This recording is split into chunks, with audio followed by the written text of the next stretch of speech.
Welcome to News 5 Everywhere. Action Breaking. Magandang umaga, ako si Alex Salikpala. Narito ang mga balita sa oras na ito.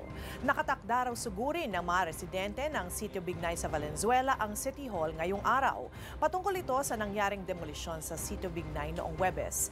Base sa report, pinagbabato noon ng mga informal settler ang mga pulis at demolition team. Pero sa kabila nito, nasa 200 mga bahay pa rin ang nagiba ng mga otoridad. Reklamo ng mga residente, hindi relokasyon kundi tig 5,000 piso lang ang ibibigay na danyos sa kanila. Sa ibang balita, higit 10,000 OFW na raw mula Taiwan ang galit at dismayadong bumalik sa bansa. Ayon sa recruitment consultant na si Emmanuel Gislani, hindi raw kasi ni-renew ang mga kontrata nila matapos ang nangyaring pamamaril ng Philippine Coast Guard sa isang Taiwanese fisherman sa Batanes noong Mayo. 3 taon nang nagtatrabaho sa Taiwan ang mga OFW na bumalik sa bansa. I-renew dapat ang mga kontrata nila ng 3 taon pa. Narito naman ang headlines ngayong Lunes.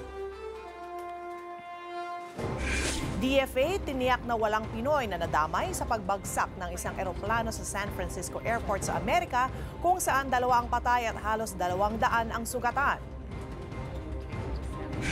Terminal ng provincial buses sa EDSA nais ipatanggal ng gobyerno para masolusyonan ang traffic sa EDSA. Modified truck ban plano namang palawigin hanggang sa Enero bilang paghahanda sa total daytime truck ban. Tropical depression sa Pacific Ocean na posible umanong pumasok sa bansa, binabantayan na ng Pag-asa.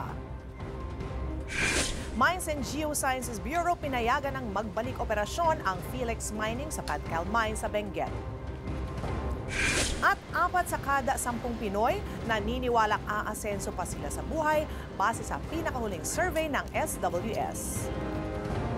Makinig lang sa Radyo 5 92.3 News FM at mag-log on sa news5.com.ph para sa walang patid na balitaan ng News 5 Everywhere.